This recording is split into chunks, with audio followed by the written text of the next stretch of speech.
You're watching BBN Tonight on your official UK sports station, LEX 18. Presented by Central Bank, the official bank of UK athletics. Welcome back to BBN Tonight. Keith Farmer along with Larry Smith, and we are glad to be joined again in this segment by UK basketball coach John Calipari. And Coach, you took the extra long trip to Tennessee. You went to Vanderbilt a few days early. You then went straight from there to Knoxville. What do you think this team got out of a trip like that? Well, we got to play the games because that weather was so bad. We may not have ever gotten to Nashville. And by being there early, we were together. But just let me explain. We're in our own rooms. There's no two in a room. We're not able to we can't leave the hotel. The rooms aren't clean. You're in your room and your bed isn't made. They may change out the towels, but that's about it because of the COVID. But we had to get up there to play these games. So we just left early. But you know, let me go back to one thing. It's not what I say, it's what they see. The faith that I had in them never wavered. But here was the other thing. When you're doing what we're doing, you're going through this. They could look at me and say, boy, he's feeling sorry for himself.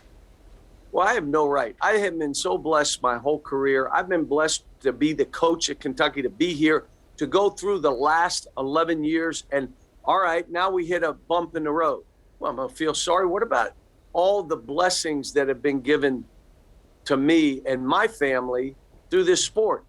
They were never going to see me feeling sorry. Now, I may go home and go under the covers, but no one else is going to see that, especially because I'm leading young people. And I think for all of us out there, you know, you look at but what has gone good? What blessings have come your way? And that kind of faith for me is what I want them to feel and see. Let's learn from this. Adversity either builds you or breaks you. If you're by yourself dealing with it, there's a good chance it'll break you. But if you're in a group and we're all dealing with this adversity, you only got that much to carry versus the weight of the world because you're only worried about yourself, what you can get from this. Well, guess what? Now you're humped over and the thing's ready to give you the guillotine. But you know what? The adversity within a team you can deal with. And that's what I'm trying to get through to them. You're in an exciting place right now when you compare where this team was a couple of weeks ago and where you are now with these couple of wins here. Heading into the SEC tournament now, you've got an opportunity, but how does your approach change? Because so many times you've been the hunted. This time you guys are the hunter, and you've got to get every single win to get into the big dance. How does your approach change as a coach and as a team? I don't know if we have to get every win, but we just got to take one game as they come, and let's take this game. Let's win this one. We have Florida coming up. Let's win that one. Hard game. They're playing good. They're on a win streak. But you look back, again, I'm saying to the guys, can we change the Georgia out-of-bounds play, the call against Arkansas, the call against Auburn late? No, you can't. Those are done. The future, if we win all these, we don't know if we're going to win all those. So how about we do this? Let's just stay right now in today's practice and let's get better. Let's take the game that's sitting right in front of us and worry about nothing else except that game. And it's a great lesson for these kids. If you're worried about what happened, I told them the other day, you can't change it. It's still there.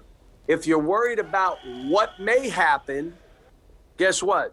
You may be worrying about something for no reason, that it never comes to pass, which is what happens in most cases. If I do this, this is going to happen. I'm going to, and then you get to there, wow, thank goodness it didn't happen. So you're trying to get these young people, 18, 19, 20, who have never been through this kind of stuff. But I'll be honest, I don't know of any athlete that's been through this. How about your senior year in college? You have to go through this. How about your freshman year in college? Forget about athletes. You have to go through this. Not fair. how do you make the best of it? That's what we're trying to do right now. Let's learn from it. Let's grow from it. Let's build from it. It ain't going to break us. We're not cracking. And if we get through this fog, it will be with us the rest of our life to be able to draw back on and say, yeah, this is hard, but it ain't harder than what I went through at Kentucky that year. That was ridiculous. What I see being outside of your bubble is guys are taking on these certain roles now that we've been waiting to see. You see the light bulb going off for some of the freshmen. You see a Davion Mintz that wants to take a final shot. They have to build their own self-esteem. They have to build their own self-confidence.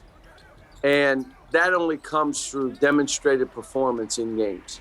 If they're faking, or I'm the one, you're the best, you can shoot it, yeah, but they look in that mirror and they know that ain't true. I don't work at this. I don't give my all. And he can say what he wants, but I got to look in that mirror. And then the other side of it is it doesn't matter what I say. They know that they're built for this. They know. How about what I've been saying about shooting? If you don't shoot the open shot, you're coming out. Oh, yeah. You pass up an open shot, you're coming out. You may shoot it, and it may bank in. That's good. Or you may make it. You may miss it. We may rebound it. That's two good things. Or you miss it, they rebound it, and we're in a position to get back on defense. Or you can pass up a wide open shot, turn it over, throw a crazy shot that's like a turnover, and they lay it in on it. You're coming out. I'm not even saying anything on bad shots. You know why? I don't want a guy to say, well, I thought that was a bad shot. I ain't taking you out for that either. Shoot the ball! Shoot! And now all of a sudden you have there's nothing. It is you.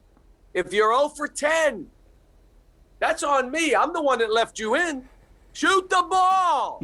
So now all that stuff is off the table now. There's no excuse. Everybody in the state of Kentucky knows if a guy is open and he doesn't shoot, they're yelling into their TV, shoot the ball! Because their coach is saying that. He takes me out every time I miss a shot. What? He takes you out when you don't shoot it. Just shoot it! And then the last one is the dagger. We're finally getting daggers. How many daggers did we miss in the first 2 and 3 months?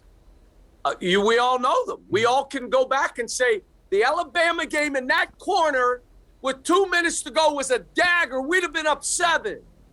And you missed it, and then they get it. We fouled, and then all of a sudden we lost. Now the daggers are going. You know why? They're not afraid to miss the game-winning shot. That's how you make a dagger. And if you do miss one, you want the next one. The dagger can also be a free throw. The dagger can be a loose ball. The dagger could be a block shot. It could be a rebound in traffic. It could be a steal out of nowhere. Those are daggers that we're looking for from this team. Larry, I still can't believe he has to tell them to shoot. I think I have a year of eligibility left. If you bring me in, I will shoot the ball, Cal. I'll do it. And if you don't, I will. Exactly. Coach Cal, thanks so much for your time. Thanks for joining us on BBN Tonight. Good luck at the remainder of the season. Good job, you two. Good job. Thanks, Coach. Stay right there. More BBN Tonight after this.